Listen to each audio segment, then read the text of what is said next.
Welcome to the Every Voice Now podcast, where we bring voices of color into the spotlight. In every episode, you'll hear stories of our authors of color, how God led them to write their books, and the challenges they had to overcome along the way.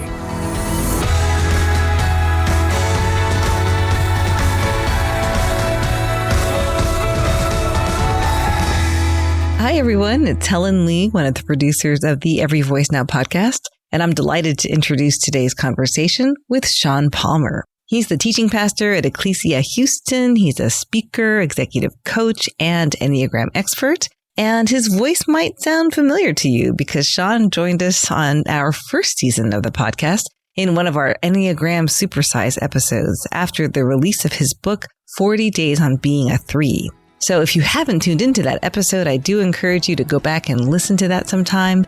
But today, Sean is back with us after having released a second book with IBP, Speaking by the Numbers. I hope you enjoy this conversation with Sean Palmer.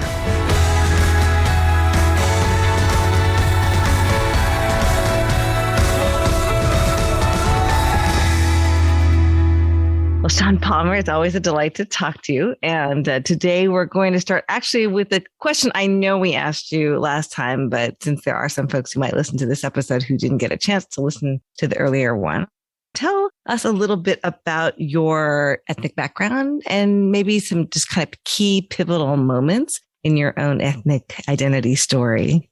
Yeah, well, Helen, thanks for having me on again. I appreciate being here. And so love what this podcast does and who it's for and who it highlights and centers. So I am African-American. My parents were both born in Mississippi. So we are from the American South. My dad was born in 1947. My mom was born in a year that she probably wouldn't want me to share, but my dad doesn't care as much. And so what that means is at the time that they were, coming of age, when they were late adolescents in their college years, is when so many things were happening around the country, around the civil rights movement. So one of the stories that I tell in my book, Unarmed Empire, is about Medgar Evers and the assassination of Medgar Evers in Jackson, Mississippi.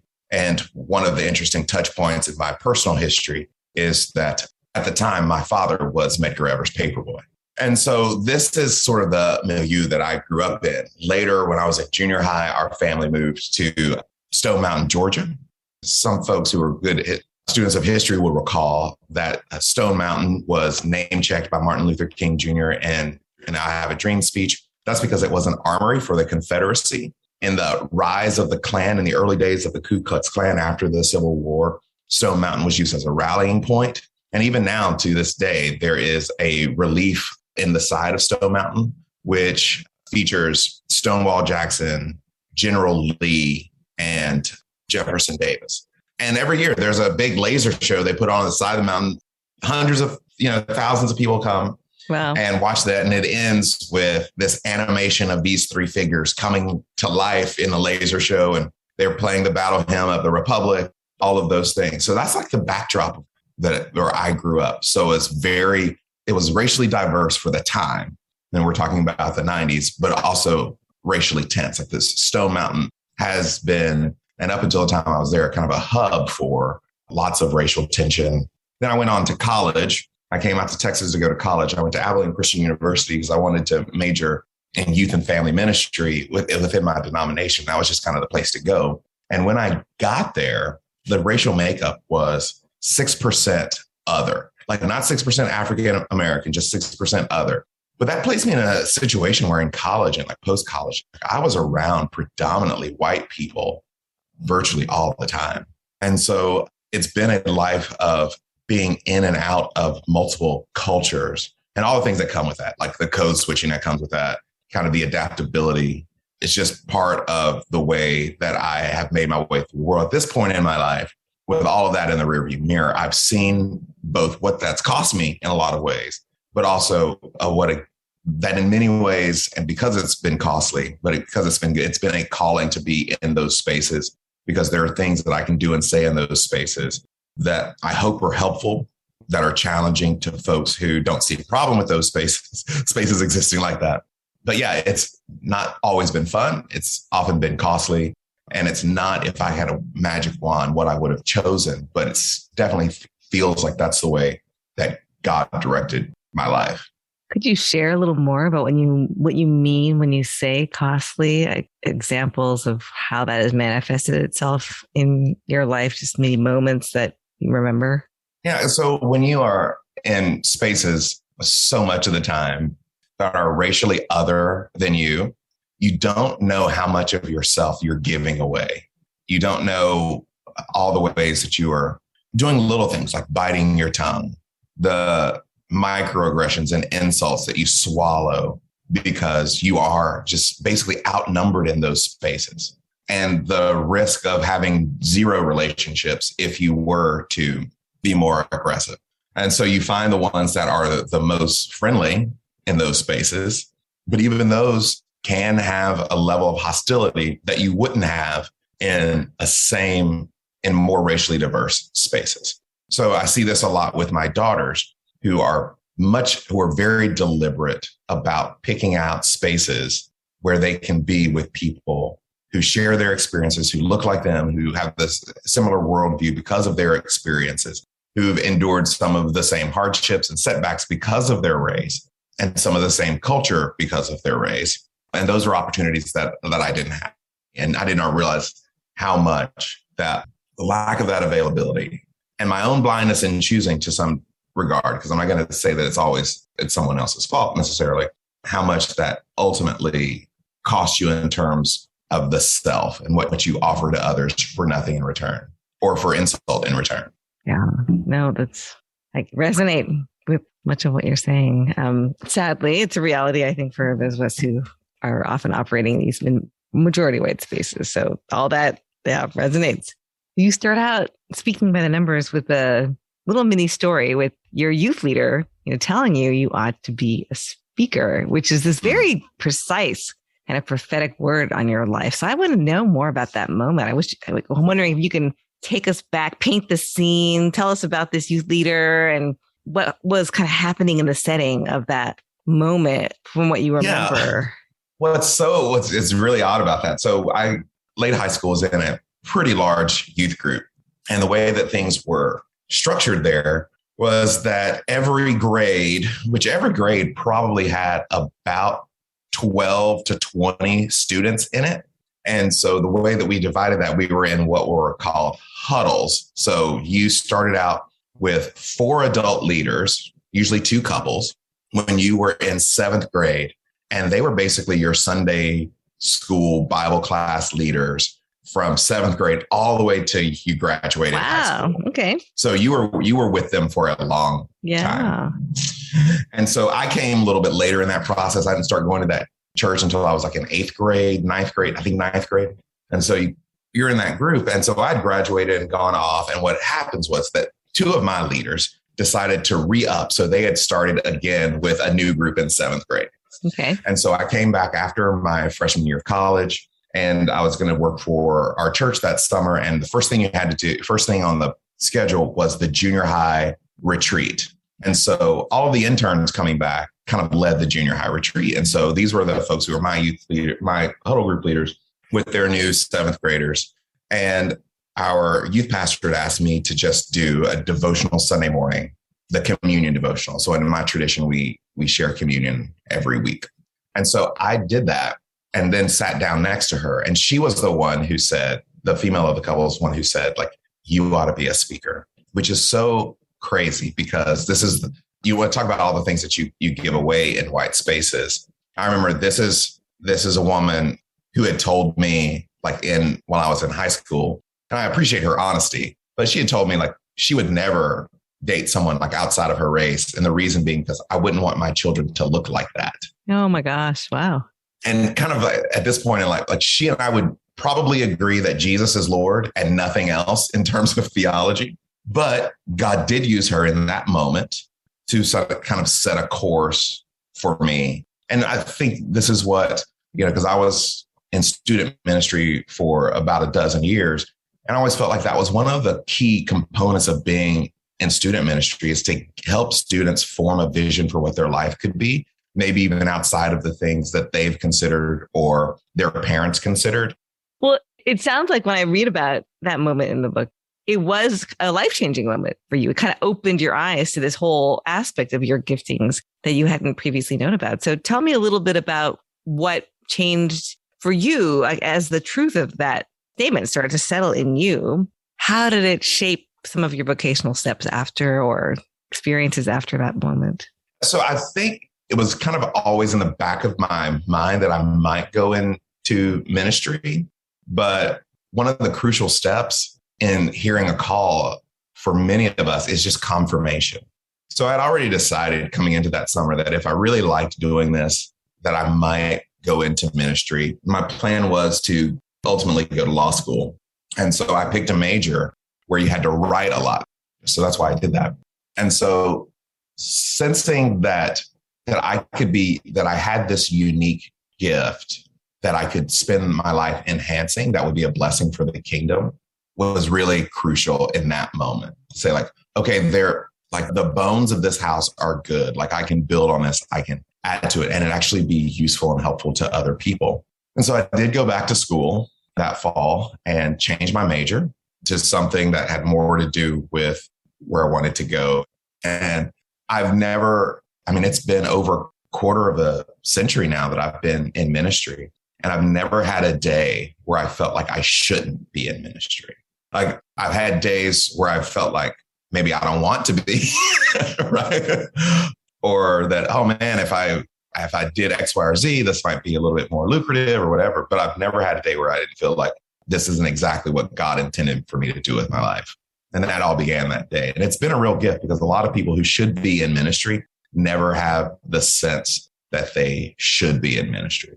Well, I love hearing about that aspect of your vocational journey. And as we head towards talking a little bit more about your book, the other piece of that story is your Enneagram journey. And we got to hear a little bit about that in our episode in season 1 and how you met Suzanne Stabile, Enneagram master and one of our fellow IVP authors. And you had the chance to eventually do an apprenticeship with her, as you shared back then. But now I'd love to go a little deeper on this topic because you've gotten to a place where you have developed really deep expertise on the Enneagram. And as we both know, there aren't that many people of color who have that kind of expertise. You develop that knowledge as a Black man in an area where there are not that many Black men who have dove into the topic the way you have.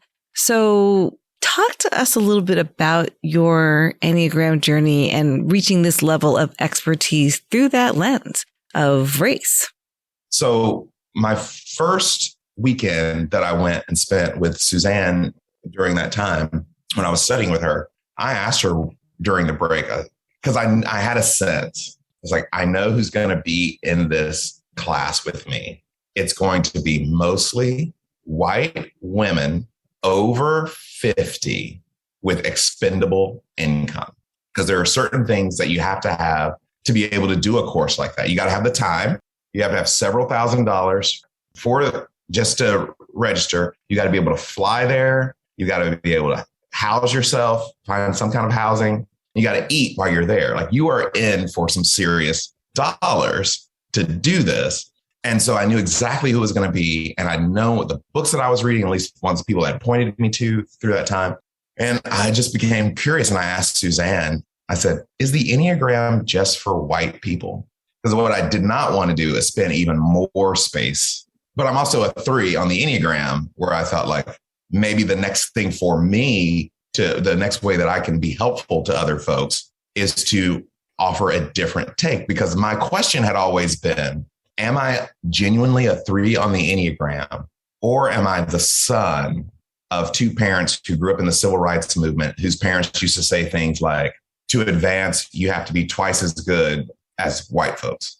Like you have to work hard, feelings aren't facts. Like that was I naturally a 3, or am I the product of parents who had to work their tails off in this country to create opportunities? So here's my dad, who's got who has a PhD from the University of Mississippi at this point in my life.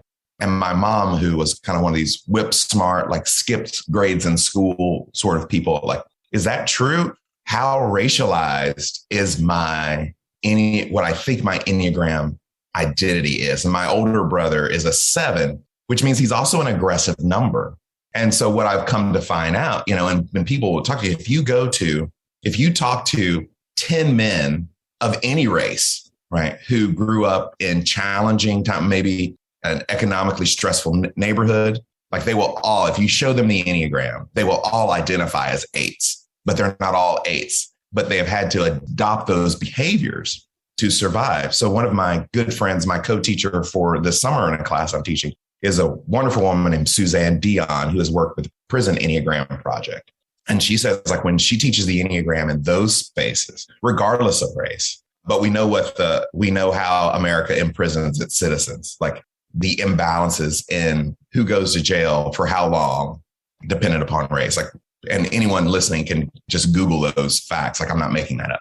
And she says, they have to teach from the gift side of the Enneagram rather than the shadow side of the Enneagram, because there's already so much self-hate and shame and self-anger at play when you go into prison.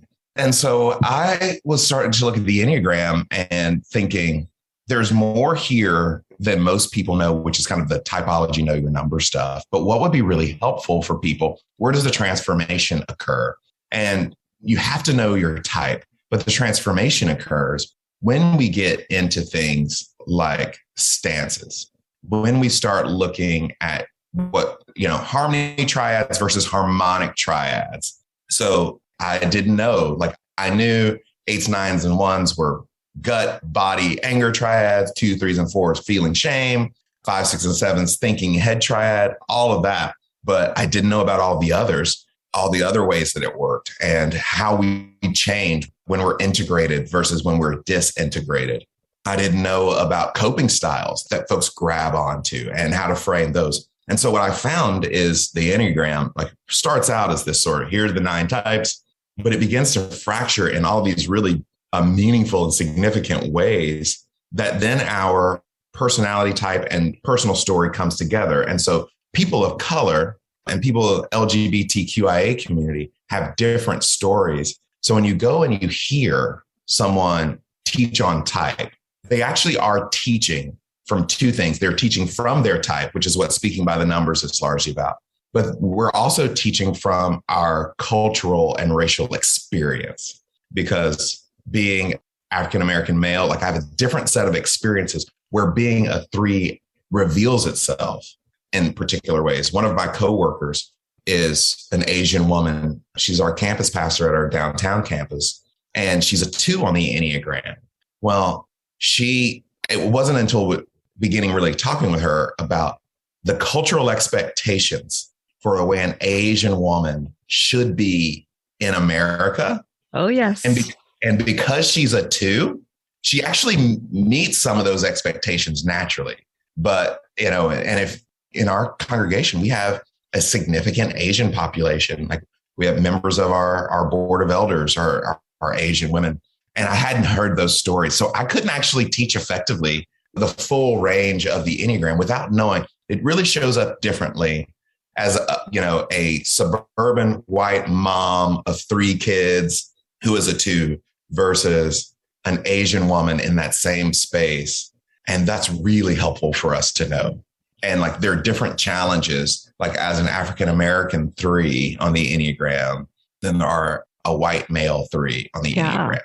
And if the idea behind the Enneagram is to care better for ourselves and to care better for other people, then those are spaces we have to know. And so I wanted to explore that. And that's what sent me kind of into the rabbit hole for the last 5 or 6 years. Before we return to our conversation, I wanted to let you know about a book from IVP called Healing Conversations on Race, 4 Key Practices from Scripture and Psychology by Viola Vasquez, Joshua Knabb, Charles Lee Johnson, and Crystal Hayes. In this book, 4 experts in psychology and social work present a model for how to build and deepen the cross-race relationships we want. Each chapter will guide you through biblical examples, case studies, activities, and journaling exercises to prepare you for practicing healing conversations. This book is the culmination of professional and deeply personal conversations the authors have had with each other, wrestling together over current events, over their own stories, and over their roles in the healing process. They combine biblical teachings with psychological science to help Christians develop the skills to discuss race and ethnicity.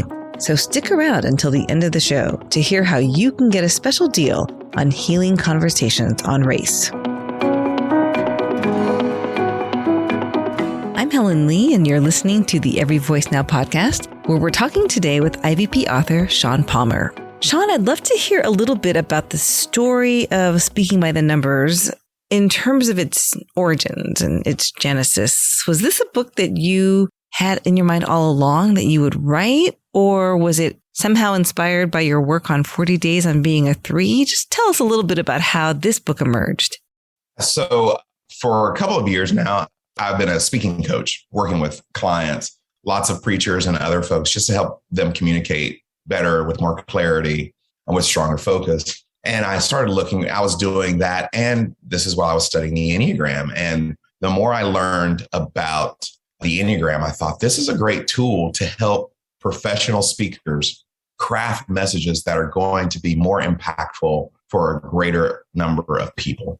And I initially started, and I tell this story in the book, with one of my church members coming up to me and saying after a particular sermon, like, that's the most Enneagram 3 sermon I've ever heard in my life, which made me think, oh, like, what if here I am, someone who's really committed, like I studied homiletics when I did my master's, really committed to the spoken word and really think that it can be transformative.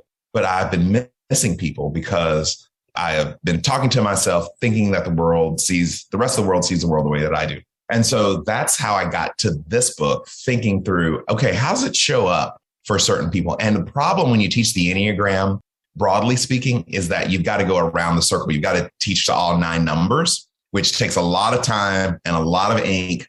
But what I discovered in Enneagram stances, triads and stances, is that all numbers receive information in one of 3 ways.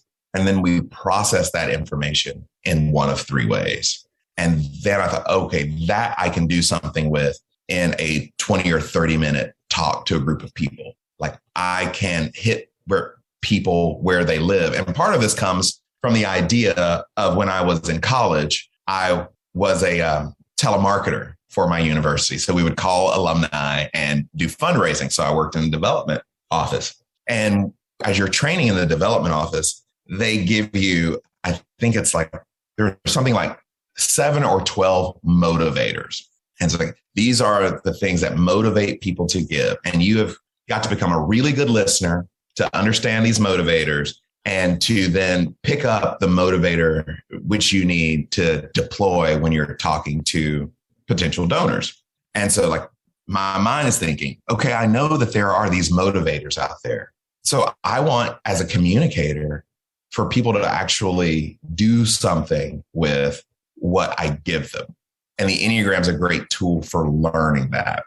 So what if we write not because we're experts on something, but we're trying to figure something out. At least I do. Like, I'm trying to learn. And I knew enough about this that I knew that there was something there that I wanted to pursue knowing. And I had no idea what I was getting myself into, because there is so much to learn and so much to know. And I tried, in Speaking by the Numbers, to make that as simple and straightforward as I could. Like, that's why there are so many charts in the book. Like, I've never written anything with charts. Never written anything with charts, but I thought people are not going to understand this if we don't have charts. And thankfully, my friend John Singletary, who is at Baylor University, already had some really beautiful charts and graphs that played this out. And he was gracious enough to let us use those by his permission. And then we created some. And so I think that's how I got here. As you have been applying what it is you have written about and are continuing to learn, do you have any stories of times where using this way of thinking about communicating has altered the way you present a sermon, a talk, and a result that has been different than maybe what you've experienced in the past? It has altered the way that I prepare my presentations, because obviously I'm asked this a lot. They're like, well, do you do this? And I was like, well, yeah, I do. And so at the beginning, I I have a printout that every talk begins on this sheet, and it's a storyboard. And that's a technique that I teach my clients, how to storyboard a message. But at the top of it, I've got several questions I want to answer as I'm working through it. And I have amended that to where now it says at the top, think, feel, do. And I want to make sure that I am giving my hearers a significant amount to think about. I want to make sure that we touch our feeling center, that people are emotionally connected to what's happening, and something to do. Depending on the greater aims of that communication set, I might land more heavily on one or the other, because there's sometimes where you just need people to do something, right?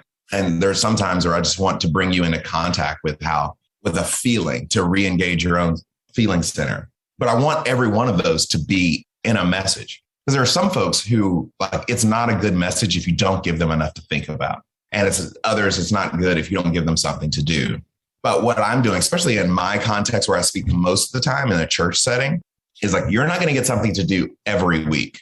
You're not going to get some new set of ideas every week. But on balance, like if you're here, the majority of worship gatherings over a course of a year, you will get a steady diet, hopefully to form a more rounded person. But it also then shapes, and again, in a church setting, the series that we do.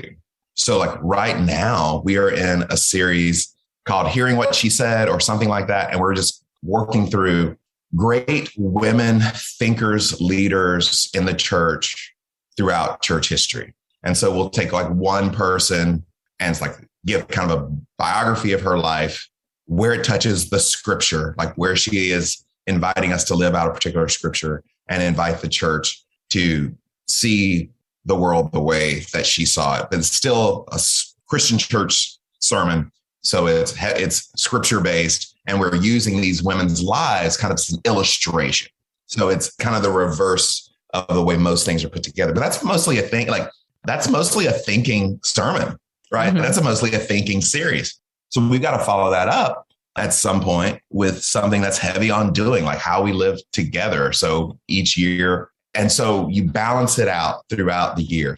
And we're actually redoing our entire formation process throughout our church around these centers of intelligence, around thinking, feeling, and doing. And so we want to have things that invite the entire congregation into deepening those centers of intelligence, knowing that for each person, one center of intelligence is going to be the go-to, going to be much more instinctive and natural for them. So that's how it's showing up for us. Oh, I love it. I'd love to actually talk a little bit about kind of the intersection between your speaking and your writing. Are they kind of like two sides of the same coin? Are they distinct and different for you to think about?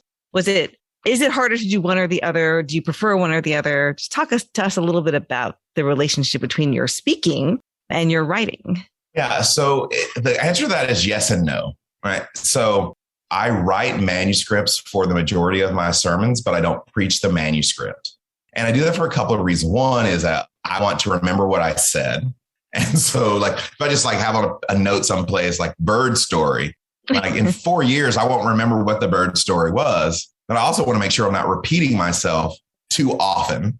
So when I preach, even though I've written a manuscript, my main task when I'm preaching is to be present, like to be in the room. So I don't want to read the manuscript. I do want to memorize certain pieces that I've crafted in a particular way. So writing has made me a better preacher in terms of the use of language, in terms of broadening language, in terms of disruptions and discontinuations, that sort of thing. And it also makes your thinking clear. So that's the beautiful thing about writing, is it forces you to think clearly. It's like, oh, I said that, I'm repeating that.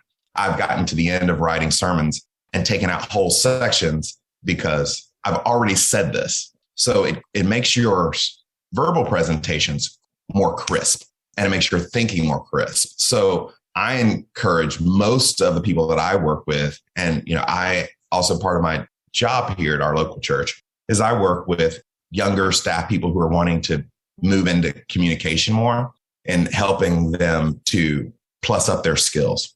And that's one of the things that writing does. It's like it makes you think clearly, get your ideas out on paper. Do you prefer one over the other, speaking over writing or writing over speaking? Or do you love both equally as forms of communication? Well, I mean, selfishly, speaking is much better because you get instant feedback. Like you're in the room. So does the joke land? And I'm naturally better at it. It takes a lot. And I'm sure you could ask around at IVP. I feel so badly for the people who have to edit me because they have to come up with sensitive ways to say, this makes no sense. Because like, as all writers know, there's just something that's lost between the head and the fingers. Like when you're typing and it's like, or like I've got to revise something today. Like, oh, I got a word wrong, but it's a crucial word. Like there's a big difference between could and could not when you're advocating for something. Here's the difference. If I got a phone call and someone needed me to speak at something in 30 minutes, the biggest hurdle I would have is driving there in 30 minutes. If you want me to write something, I have many, many hurdles to do that well. And so if that means I prefer speaking more than I do, just because I'm just more competent at it. Well, I would love to follow back up with what you just said about many hurdles to write, because you mentioned that the last time we spoke about how when you were younger, you didn't necessarily get a lot of encouragement for your writing. And yet now you've written 3 books. So maybe tell our listeners a little bit about what it was that it gave you the motive. I mean, a lot of people want to write books, say they want to write books, even, would call themselves good writers, and yet they can't write a book. And you've done 3. So you have figured out a way to overcome whatever hurdles you feel like you have internally. And I would love just your insights into how you did that, or how people could do that if they feel that same kind of sense of, I want to write a book. I feel called to write a book, but I feel like I have all these barriers. Yeah. Well, it helps to be a 3, 7, or 8 on the Enneagram because you have all of that aggressive, regardless of energy. We don't always have to have encouragement is great. We don't have to have it to do something. So that's the first step. And I don't know. I mean, you're right. Like lots of people say they want to write a book. It's something that I always knew that I wanted to do. Like even back as a teenager, I wanted to write a book one day.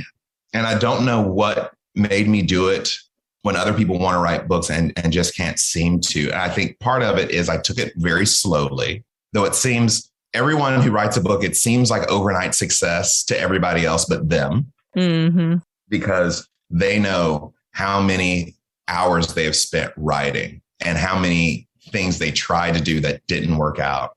In, 2004, maybe, I had kind of piddled around with a blog. And then my mother-in-law gave me like $200 for Christmas.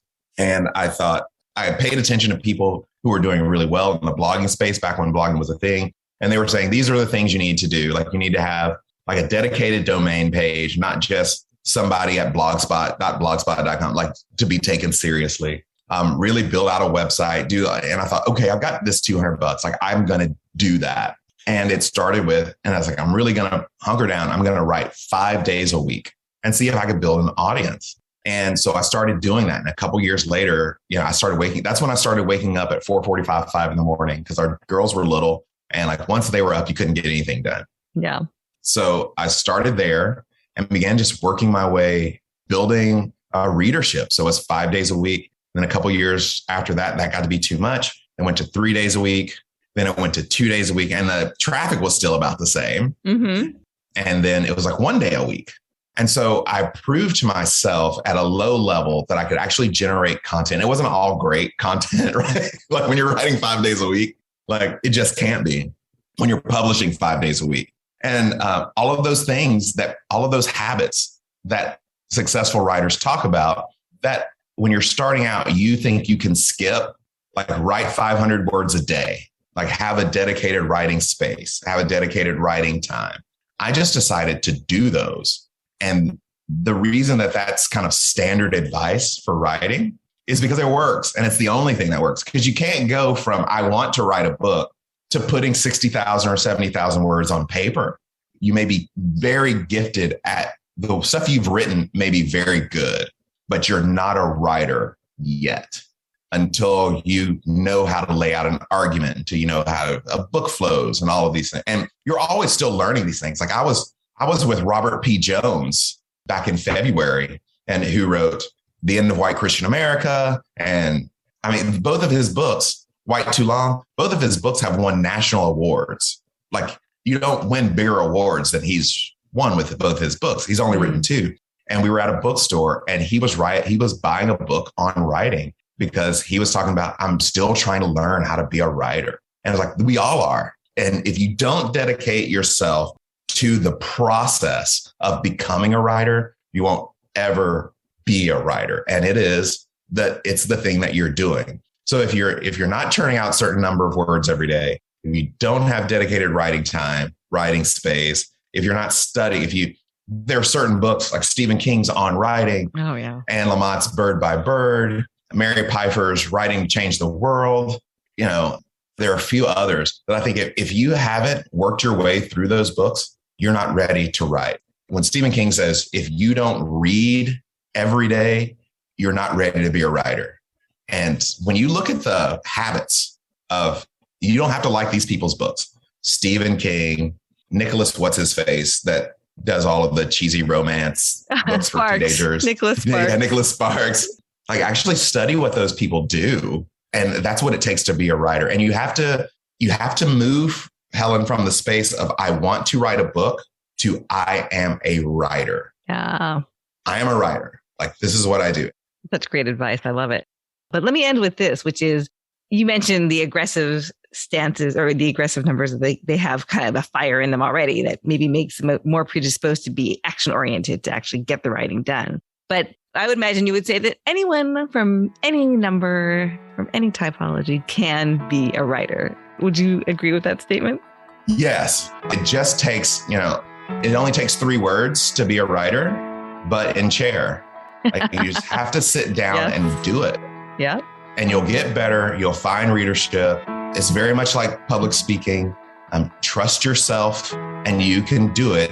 You just have to dedicate yourself to doing it. Yeah. Good advice. I'm inspired.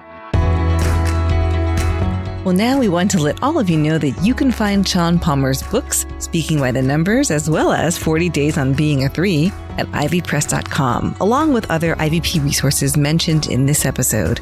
And use the code EVN40 to get 40% off these books, plus free U.S. shipping.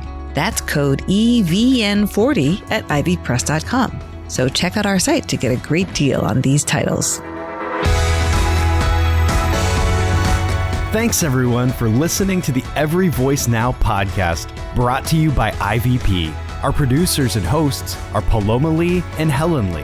If you're enjoying our show, we would welcome your reviews and recommendations. You can also support our efforts financially at everyvoicenow.com, and we'd love to hear from you directly anytime. You can find us on Instagram and Twitter at everyvoicenow, or visit the site for show notes, transcripts, and more. And join us next time for another inspiring episode.